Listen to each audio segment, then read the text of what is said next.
चलिए chapter number 2, rich dad poor dad के book का चैप्टर नंबर 2।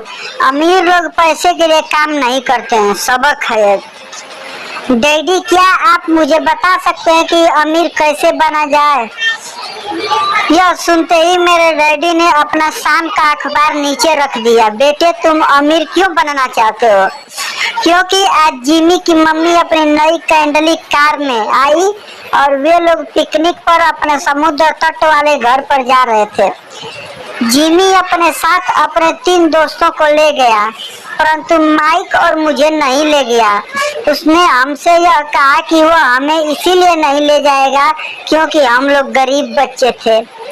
उसने ऐसा कहा? डैडी ने अविश्वास से पूछा। हाँ, बिल्कुल ऐसा, मैंने दर्द भरी आवाज में कहा। डैडी ने अपना सिर हिलाया, नाक तक चश्मे को चढ़ाया और फिर अखबार पढ़ने लगे। मैं उनके जवाब का इंतजार कर रहा था। यह 1956 की बात है। तब मैं 9 साल का था। किस्मत की बात थी कि मैं उसी पब्लिक स्कूल में जाता था जिसमें अमीर लोग के बच्चे पढ़ते थे। हम शुगर प्लांटेशन के कस्बे में रहते थे। प्लांटेशन के मैनेजर और कस्बे के बाकी अमीर लोग जैसे डॉक्टर, बिजनेसमैन और बैंकर अपने बच्चों को पहली क्लास से 6ठी क्लास तक इसी स्कूल में भेजते थे। 6ठी क्लास के बाद बच्चों को प्राइवेट स्कूलों में भेजा जाता था। अगर मेरा परिवार सड़क के दूसरे छोर पर रह रहा होता तो मुझे अलग तरह के स्कूल में भेजा जाता, जहाँ मेरे जैसे परिवारों के बच्चे पढ़ते थे। 6ठी क्लास के बाद इन बच्चों की तरह मैंने भी पब्लिक, इंटरमीडिएट और हाई स्कूल किया होता, क्योंकि उनकी तरह मेरे भी प्राइवेट स्कूल में जाना संभव नहीं था।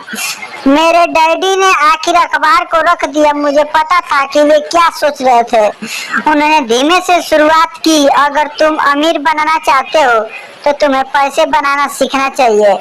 मैंने पूछा, मैं पैसे बनाना किस तरह सीख सकता हूँ?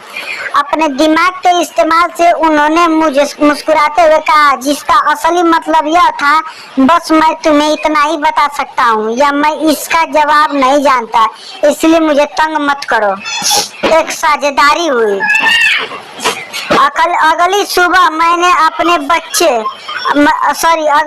मैंने अपने सबसे अच्छे दोस्त माइक को अपने डैडी की बातें बताई। जहाँ तक मुझे याद है, उस स्कूल में मैं और माइक ही 2 गरीब बच्चे थे। माइक भी मेरी ही तरह था, क्योंकि वो अभी किस्मत की वजह से ही उस स्कूल में था। ऐसा लगता था जैसे किसी ने कस्बे में स्कूलों की सरहदें तय कर दी थी और इसी कारण हम लोग अमीर बच्चों के स्कूल में पढ़ रहे थे। सच कहा जाए तो हम लोग गरीब नहीं थे, परंतु हमें ऐसा लगता था क्योंकि बाकी सभी बच्चों के पास नए बेसबॉल, ग्लव्स, नई साइकिलें और हर चीज नई होती थी। मम्मी और डैडी ने हमें जरूरत की सभी चीजें दी थी, जैसे खाना, घर, कपड़े, लेकिन इससे ज्यादा कुछ नहीं। मेरे डैडी कहा करते थे, अगर तुम्हें कोई चीज चाहिए तो उसके लिए काम करो। हमें बहुत सी चीजें चाहिए थी, लेकिन 9 साल के बच्चे के करने के लिए ज्यादा काम मौजूद नहीं थे।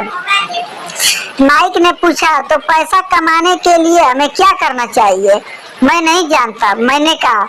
लेकिन क्या तुम इस काम में मेरे पार्टनर बनना चाहते हो?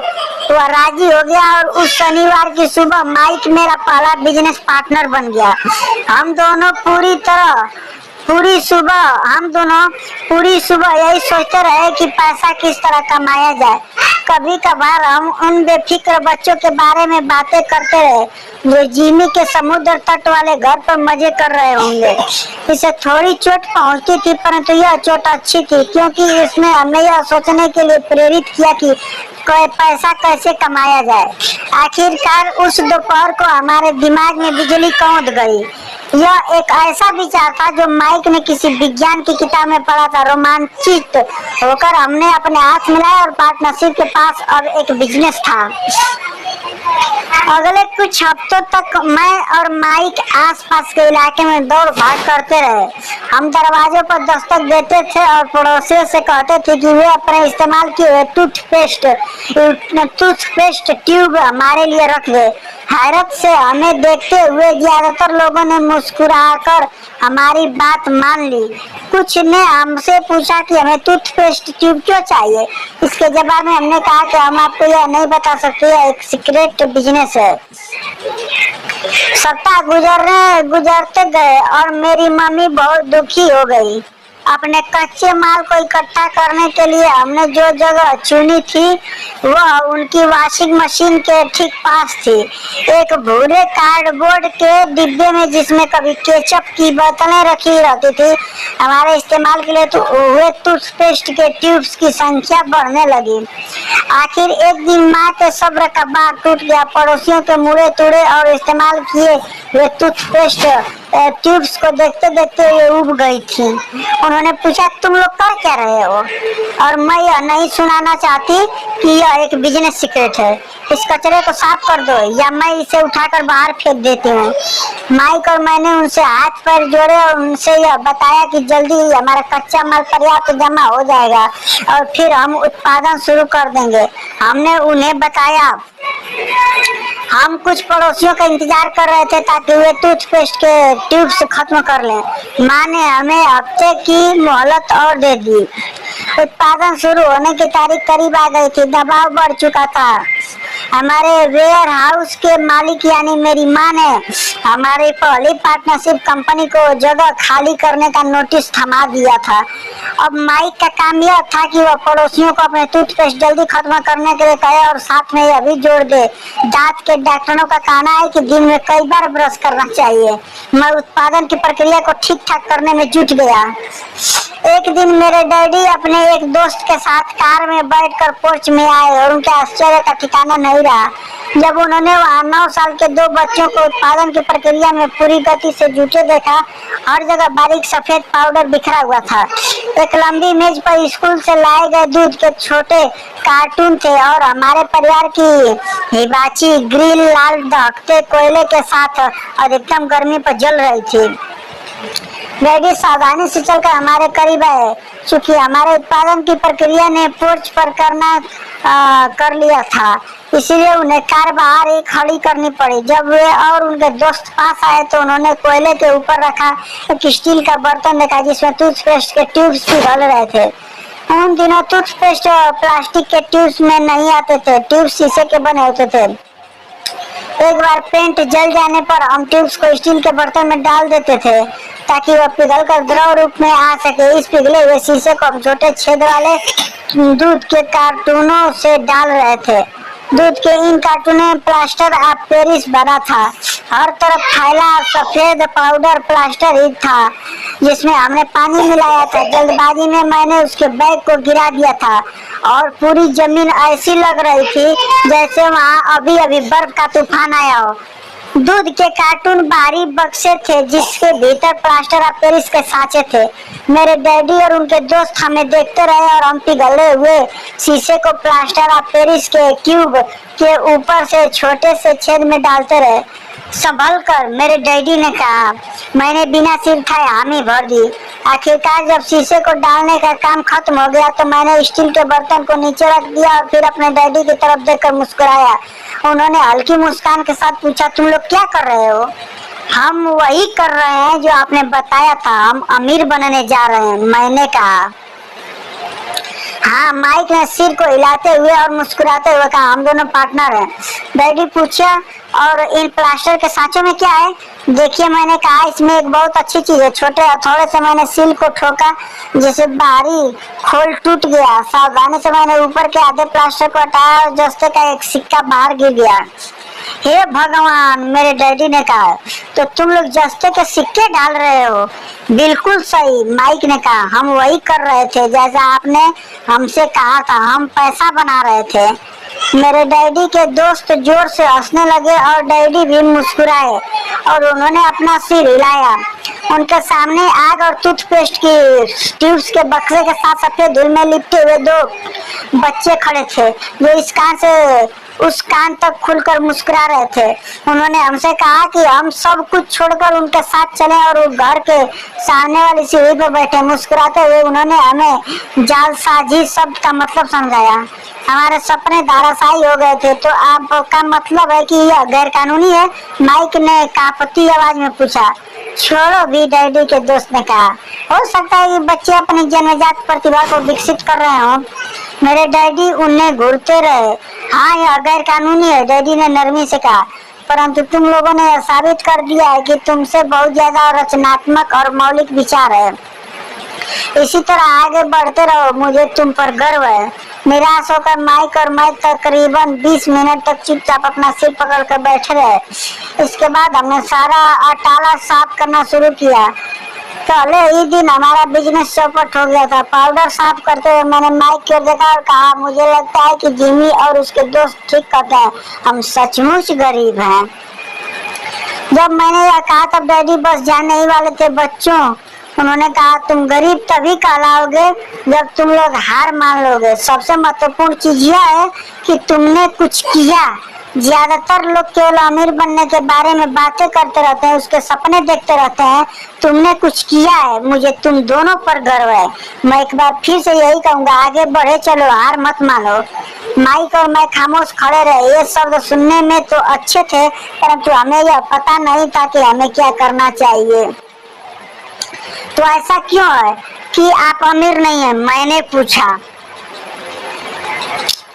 क्योंकि मैंने एक स्कूल टीचर बनने का फैसला किया था। स्कूल के टीचर अमीर बनने के बारे में नहीं सोचते, हम सिर्फ पढ़ाना पसंद करते हैं। काश कि मैं तुम लोगों की मदद कर सकता, परंतु हकीकत में यह नहीं जानता कि दौलत कैसे कमाई जाती है। माइक और मैं पलटे और अपने सफाई अभियान में जुट गए। डैडी ने कहा, अगर तुम लोग ये सीखना ही चाहते हो कि अमीर कैसे बना जाता है तो मुझसे मत पूछो। माइक, तुम अपने डैडी से यह सवाल पूछो। मेरे डैडी? माइक ने हैरानी से कहा। हाँ, तुम्हारे डैडी। मेरे डैडी ने मुस्कुरा कर दोहराया। तुम्हारे डैडी और मेरा बैंकर एक ही है और वहाँ तुम्हारे डैडी की बहुत तारीफ करता है। उसने मुझे कई बार यह बताया कि पैसा बनाने में तुम्हारे डैडी का कोई जवाब नहीं है। मेरे डैडी? माइक ने एक बार फिर हैरानी से पूछा। मेरे डैडी? फिर ऐसा क्यों है कि स्कूल के अमीर बच्चों की तरह हमारे पास शानदार कार और आलीशान बंगला नहीं है? शानदार कार और आलीशान बंगले के होने का मतलब नहीं होता कि आप निश्चित रूप से अमीर है या आप पैसा बनाने की कला जानते हैं, डैडी ने जवाब दिया। जिम्मी के डैडी ने शुगर प्लांटेशन में काम करते हैं। उनमें और मुझ में ज्यादा फर्क नहीं है। वे एक कंपनी के लिए काम करते हैं और मैं सरकार के लिए। कंपनी उन्हें कार खरीद कर दे देती है। इस समय शक्कर की कंपनी आर्थिक संकट में फंसी हुई है और जिमी के डैडी के पास जल्द ही कुछ नहीं बचेगा। तुम्हारे डैडी अलग हैं। माइक का ऐसा लगता है कि वे साम्राज्य बनाने जा रहे हैं और मेरा अंदाजा है कि कुछ ही सालों में बहुत अमीर बन जाएंगे। यह सुनकर माइक और मैं एक बार फिर रोमांचित हो गए। नए उत्साह से हमने अपने डूबे हुए व्यवसाय के कचरे को साफ करना शुरू कर दिया। हम सफाई कर रहे थे तो हमने यह भी योजना बना ली कि कब और कैसे माइक के डैडी से बात की जाए। समस्या यह थी कि माइक के डैडी बहुत ज्यादा काम करते थे और देर रात तक घर नहीं लौटते थे। माइक के डैडी के पास कई warehouse, construction company, stores की श्रृंखला और 3 रेस्तरां थे। रेस्तराओं के कारण ही उन्हें घर लौटने में देर हो जाती थी। सफाई खत्म करने के बाद माइक बस पकड़कर अपने घर चला गया। वो अपने डैडी से बात करने वाला था, चाहे वे कितनी ही देर से घर लौटे, और उनसे पूछने वाला था कि क्या वे हमें अमीर बनने की तरकीब सिखाने के लिए तैयार हैं। माइक ने मुझसे वादा किया कि जैसे ही वो अपने डैडी से बात कर लेगा वो मुझे फोन करेगा, चाहे कितनी ही देर क्यों न हो जाए। फोन रात को 8:30 बजे आया। अगले दिन शनिवार, मैंने कहा और फोन रख दिया। माइक के डैडी माइक और मुझसे मिलने के लिए तैयार हो गए थे। शनिवार की सुबह 7:30 बजे मैंने शहर के दूसरे हिस्से में जाने के लिए बस पकड़ी और सब शुरू हुए। मैं तुम्हें 1 घंटे का 10 सेट दूंगा। 1956 की तनख्वाह के हिसाब से 10 सेट प्रति का वेतन कम था। माइकल और मैं सुबह 8 बजे उसके डैडी से मिले। वे पहले से ही व्यस्त थे और उनके पास 1 घंटे से भी ज्यादा का काम मौजूद था। जब मैं उनके साधारण छोटे और साफ घर के सामने पहुंचा तो मैंने देखा कि उनका कंस्ट्रक्शन सुपरवाइजर अपने पिकअप ट्रक में वहां से जा रहा था। माइक मुझे दरवाजे पर ही मिल गया। कैडी अभी फोन पे है और उन्होंने कहा कि हम लोग पीछे के पोर्च में उनका इंतजार करें। माइक ने दरवाजा खोलते हुए कहा। जब मैंने उस पुराने घर की दहलीज के अंदर कदम रखा तो लकड़ी के पुराने फर्श की चरमराहट सुनाई दी। दरवाजे के भीतर सस्ती सी चटाई थी। चटाई वहां इसीलिए रखी गई थी ताकि फर्श पर पड़े अनगिनत कदमों के निशानों को छुपाया जा सके। हालांकि वहां साफ ही थी, पर यह स्पष्ट दिखता था कि उसे बदल देना चाहिए। जब मैं सकरे लिविंग रूम में घुसा तो मेरा दम घुटने लगा था। वहाँ पुराने फर्नीचर की बू आ रही थी और निश्चित रूप से उस फर्नीचर को संग्रहालय में होना चाहिए। ओके, सोफे पर 2 महिलाएं बैठी थी जिनकी उम्र मेरी माँ से थोड़ी ज्यादा होगी। महिलाओं के सामने एक पुरुष मजदूरों के कपड़ों में बैठा हुआ था। उसने खाकी पैंट और खाकी शर्ट पहन रखा था। हालांकि कपड़े साफ और प्रेस किए थे, परंतु उसमें स्टार्च नहीं किया गया था। उस आदमी की उम्र मेरे डैडी से लगभग 10 साल ज्यादा होगी, शायद 45 साल। जब मैं और माइक उनके पास से गुजरते हुए किचन की तरफ गए, यहाँ से पोर्च का रास्ता था, तो वे मुस्कुराए। मैं भी जवाब में शर्माकर मुस्कुरा दिया। ये लोग कौन है? मैंने पूछा। अरे ये लोग डैडी के लिए काम करते हैं। बूढ़ा व्यक्ति उनके वेयर हाउसों को संभालता है और महिलाएं रेस्तराओं की मैनेजर है। और तुमने उस कंस्ट्रक्शन सुपरवाइजर को तो देखा ही होगा ना, जो यहाँ से 50 मील दूर एक सड़क परियोजना पर काम कर रहा है। उनका दूसरा सुपरवाइजर जो बहुत से घर बना रहा है, वो तुम्हारे आने के पहले ही जा चुका है। क्या ऐसा हमेशा ही होता है? मैंने पूछा। हमेशा तो नहीं, पर अक्सर ऐसा ही होता है, माइक ने कहा और मेरे पास अपनी कुर्सी खींचते हुए वह मुस्कुराया। मैंने उनसे पूछा था कि क्या वे हमें पैसा बनाना सिखाएंगे। माइक ने मुझे बताया।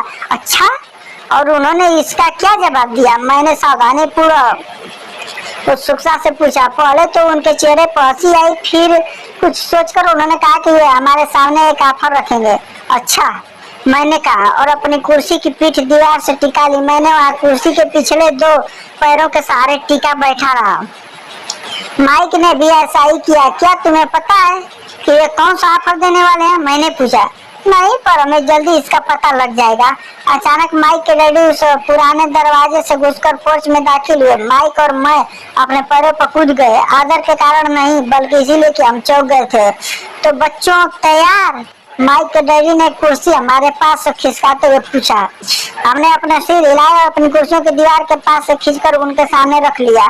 वे एक विश्वास शरीर के मालिक थे, लगभग 6 फीट ऊंचे, और एक विशाल शरीर के मालिक थे, लगभग 6 फीट ऊंचे और 200 पाउंड वजनी। मेरे डैडी से ऊंचे थे, लगभग इसी वजन के, और माइक के डैडी से 5 साल बड़े। वे लगभग एक जैसे ही थे, हालांकि दोनों एक ही प्रजाति के नहीं थे। हो सकता है कि उनकी ऊर्जा एक सी हो। माइक का कहना है कि तुम पैसा कमाना सीखना चाहते हो, क्या यह सही है रॉबर्ट? मैंने तत्काल सहमति में अपना सिर हिलाया। हालांकि मुझे थोड़ा सा डर भी लग रहा था। उनके शब्दों और मुस्कुराहट के पीछे बहुत ताकत थी। अच्छा, यह रहा मेरा ऑफर। मैं तुम्हें सिखाऊंगा, लेकिन मैं ऐसा क्लासरूम की शैली में नहीं करूंगा। अगर तुम मेरे लिए काम करोगे तो उसके बदले मैं तुम्हें सिखाऊंगा। तुम मेरे लिए काम नहीं करोगे तो मैं तुम्हें नहीं सिखाऊंगा।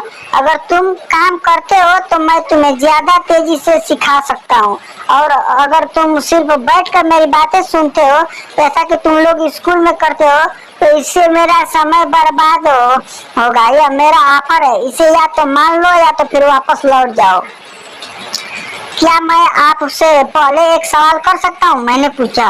नहीं, इसे या तो मान लो या फिर वापस लौट जाओ। मेरे पास बर्बाद करने के लिए फालतू समय नहीं है। अभी ढेर सा काम पड़ा हुआ है। अगर तुम में तत्काल फैसला करने की क्षमता नहीं है तो तुम कभी पैसे कमाना नहीं सीख पाओगे। मौके आते हैं और चले जाते हैं, इसलिए तत्काल निर्णय लेने की क्षमता एक महत्वपूर्ण कला है। तुमने जैसे चाहा था वैसा एक मौका तुम्हारे सामने मौजूद है। अगले 10 सेकंड में या तो पढ़ाई शुरू हो जाएगी या फिर ये हमेशा के लिए खत्म हो जाएगी? माइक के डैडी ने चिढ़ाने वाली मुस्कुराहट के साथ कहा। मंजूर, मैंने कहा। मंजूर, माइक ने कहा। मंजूर, बहुत बढ़िया, माइक के डैडी ने कहा। 10 मिनट में मिसेज मार्टिन आ जाएंगी। उनसे बातें करने के बाद मैं तुम्हें उनके साथ भेज दूंगा और तुम लोगों को काम शुरू हो जाएगा। मैंने तुम्हें हर घंटे के 10 सेट दूंगा और तुम हर शनिवार 3 घंटे काम करोगे। पर आज तो मेरा सॉफ्ट बॉल का मैच है, मैंने कहा। माइक के डैडी ने अपनी आवाज को धीमा परंतु कड़क करके कहा, या तो मान लो या फिर वापस लौट जाओ। मान लिया, मैंने जवाब दिया। सॉफ्ट बॉल खेलने के बजाय काम करने और सीखने का विकल्प चुनने में ही समझदारी थी। 30 सेकंड बाद शनिवार की खुशनुमा सुबह 9 बजे माइक और मैं मिसेज मार्टिन के साथ काम कर रहे थे। वे एक दयालु और धैर्यवान महिला थी। हमेशा कहा करती थी कि माइक और मुझे देखकर उन्हें अपने 2 बच्चों की याद आ जाती है जो अब बड़े हो गए थे तथा दूर चले गए थे। हालांकि वे दयालु थी, परंतु वे कड़ी मेहनत में विश्वास करती थी और इसीलिए वे हमेशा काम में जुटाए रखती थी। वे बहुत कड़क मैनेजर थी। हम 3 घंटे तक डिब्बा बंद सामानों को शेल्फ पर से उतारते थे, उनकी धूल साफ करते थे और फिर उन्हें करीने से जमाते थे। यह बड़ी मेहनत का काम था और बोरियत भरा था।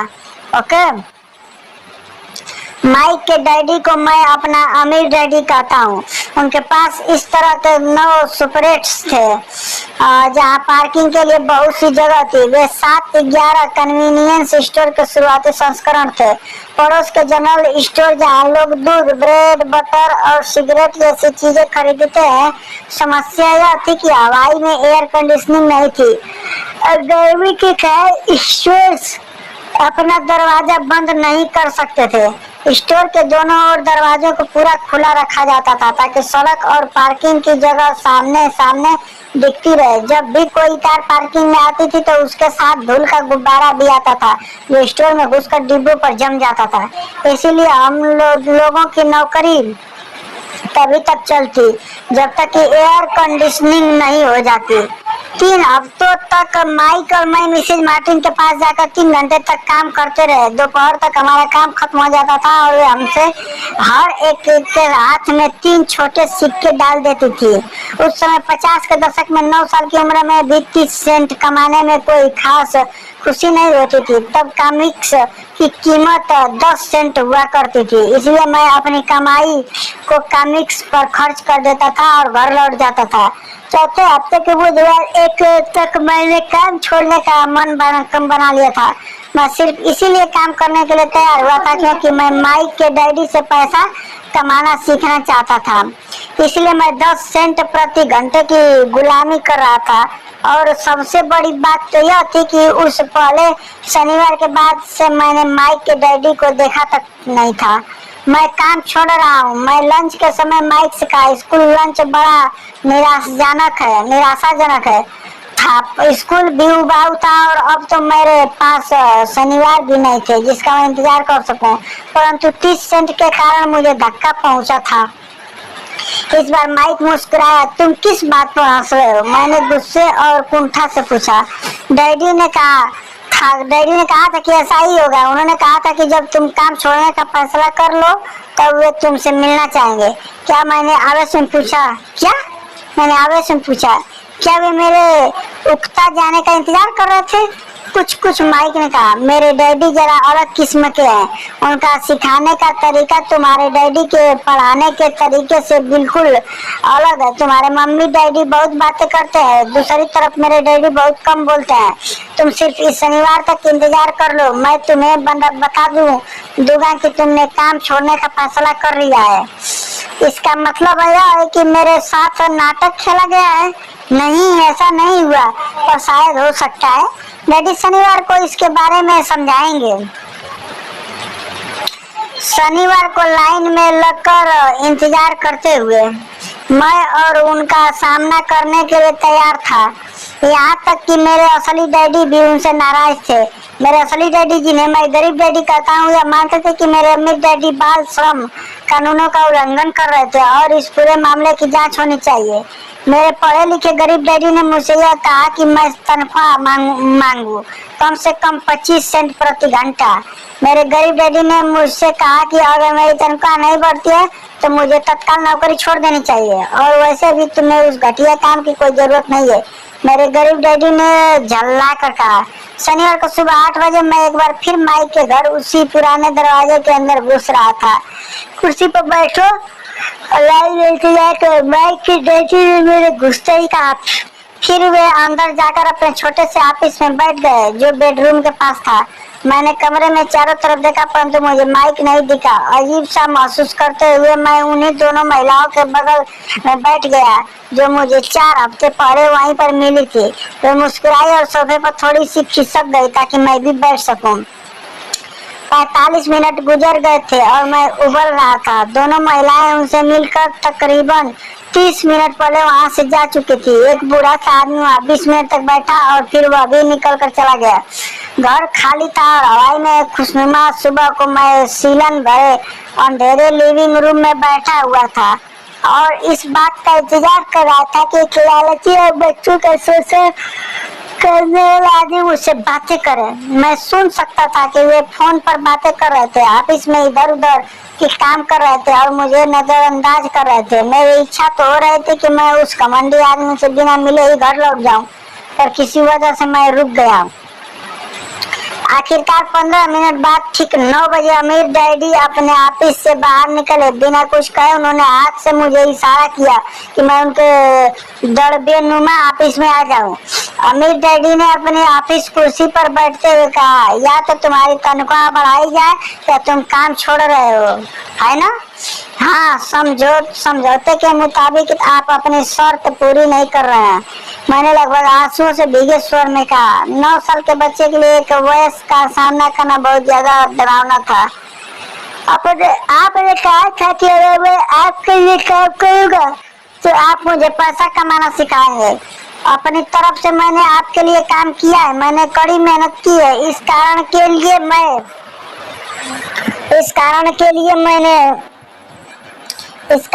मैंने अपने बेसबॉल गेम की भी कुर्बानी दी है। और अगर अब आप अपने वादे से मुकर रहे हैं, आपने मुझे कुछ भी नहीं सिखाया है। आप धोखेबाज हैं, जैसा शहर के सभी लोग कहते हैं। आप लालची हैं, आप केवल पैसा कमाना चाहते हैं और अपने कर्मचारियों का बिल्कुल ध्यान नहीं रखते। आपने मुझे इतनी देर तक बाहर बिठा कर रखा और मेरी जरा सी भी इज्जत नहीं की। मैं छोटा सा बच्चा हूँ और आपको मेरे साथ इससे बेहतर बर्ताव करना चाहिए था। अमीर डैडी अपनी कुर्सी पीछे झुक गए।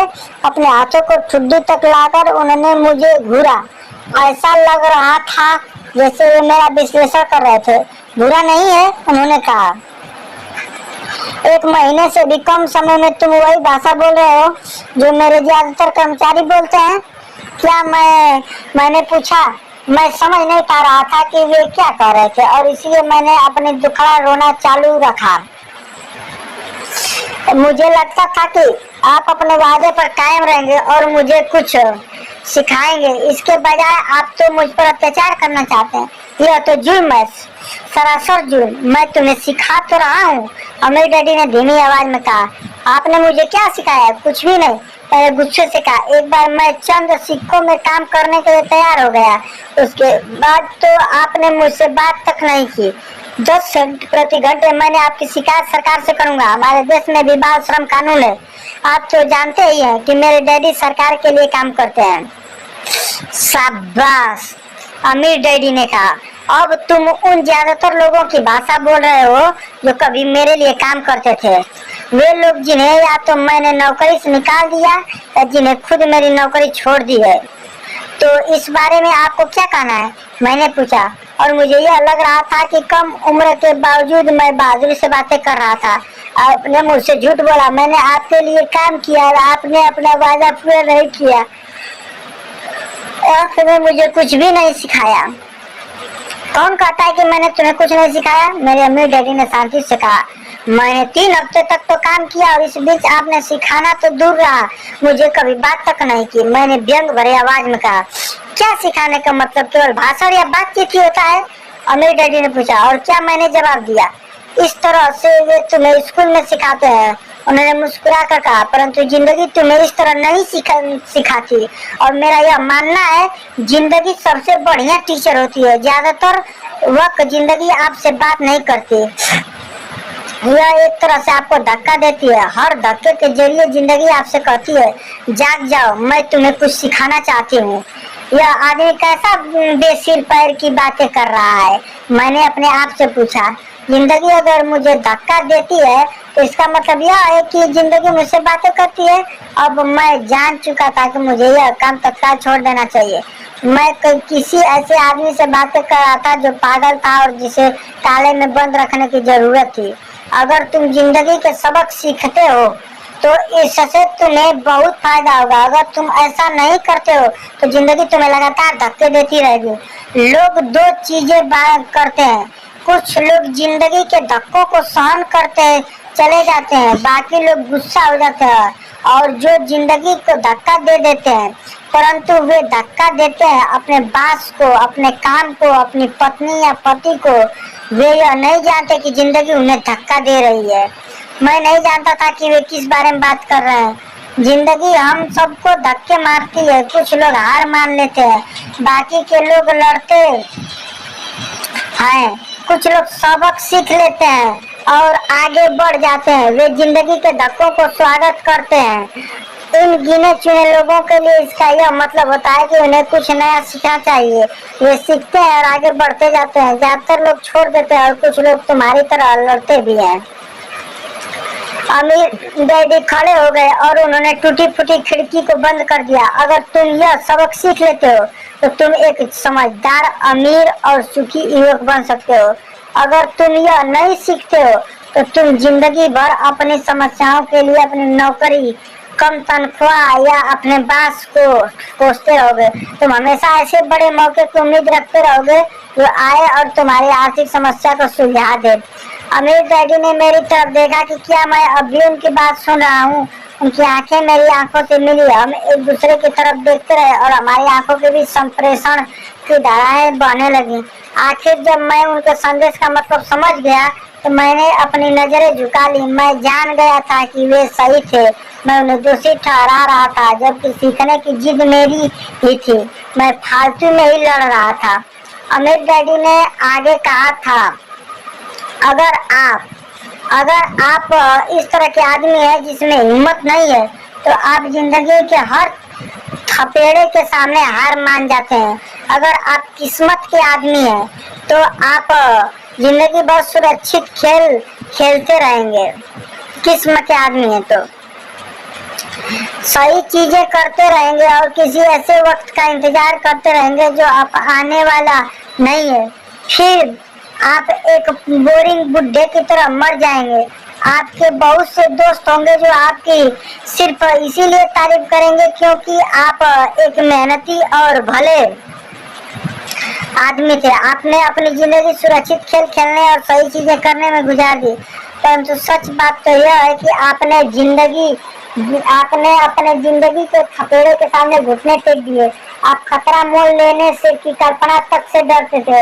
हकीकत में तो आप जीतना चाहते थे, परंतु आपके लिए हारने का डर जीतने के रोमांच से ज्यादा ताकतवर साबित हुआ। अंदर से आप और केवल आप जान पाएंगे कि आपने कभी जीतने की कोशिश नहीं की। आपने सुरक्षित खेल खेलने का विकल्प चुना। हमारी नजरें एक बार फिर मिली। 10 सेकंड तक हम एक दूसरे की तरफ देखते रहे और एक बार फिर मैंने तभी नजरें हटाई जब मैं उनकी बात का मतलब समझ गया। आप मुझे धक्का दे रहे थे? मैंने पूछा। कुछ लोग ऐसा कर सकते हैं। अमीर डैडी मुस्कुराए। मैं तो यही कहूँगा कि मैं तुम्हें जिंदगी का स्वाद चखा रहा था। कैसा स्वाद? मैंने पूछा। मैं जब गुस्सा था, परंतु अब मेरी जिज्ञासा भी जाग गई थी। अब मैं सीखने के लिए भी तैयार था। तुम दोनों ऐसे पहले लोग हो जिन्होंने मुझसे पैसा बनाने की कला सीखने का आग्रह किया। मेरे पास 150 से भी ज्यादा कर्मचारी है, पर उनमें से एक ने भी मुझसे पैसा कमाने का कला के बारे में कभी नहीं पूछा। वे मुझसे नौकरी मांगते हैं, तनख्वाह मांगते, परंतु पैसा बनाने की कला नहीं सीखना चाहते। तो ज्यादातर लोग इसी तरह अपनी जिंदगी के सबसे बेहतरीन साल पैसे के लिए काम करने में बर्बाद कर देंगे और आखिर तक यह कभी समझ ही नहीं पाएंगे कि दरअसल वे किसके लिए काम कर रहे थे। मैं पूरा ध्यान लगाकर उनकी बात सुनता रहा। तो जब माइक ने मुझसे कहा कि तुम पैसा कमाने की कला सीखना चाहते हो, तो मैंने एक ऐसा कोर्स तैयार किया जो असली जिंदगी के करीब था। मैं बोलते बोलते थक जाता, परंतु तुम कभी मेरी बात का मतलब नहीं समझ पाते। इसलिए मैंने यह फैसला किया कि तुम्हें जिंदगी के थपेड़ों का स्वाद चखा दिया जाए, ताकि तुम मेरी बात सुन भी सको और समझ भी सको। इसी कारण मैंने उन्हें 1 घंटे के 10 सेंट दिए थे। तो 10 सेंट प्रति घंटे का काम करने के बाद मैंने सबक सीखा। मैंने पूछा यही कि आप घटिया और अपने कर्मचारियों का शोषण करते हैं। अमीर डैडी ने अपनी कुर्सी पर अपने पीछे की तरफ झुकते हुए जोर से हंसने लगे। जब उनकी हंसी बंद हुई तो उन्होंने कहा, अच्छा होगा अगर तुम अपना सोचने का नजरिया बदल लो।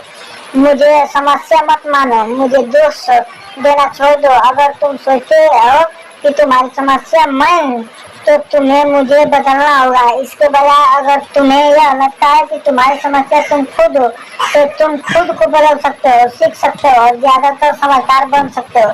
ज्यादातर लोग चाहते हैं कि दुनिया का हर आदमी बदल जाए, बस हम खुद ही न बदलें। और मैं तुम्हें यह बता दूं कि किसी दूसरे को बदलने से ज्यादा आसान है कि हम खुद को बदल लें।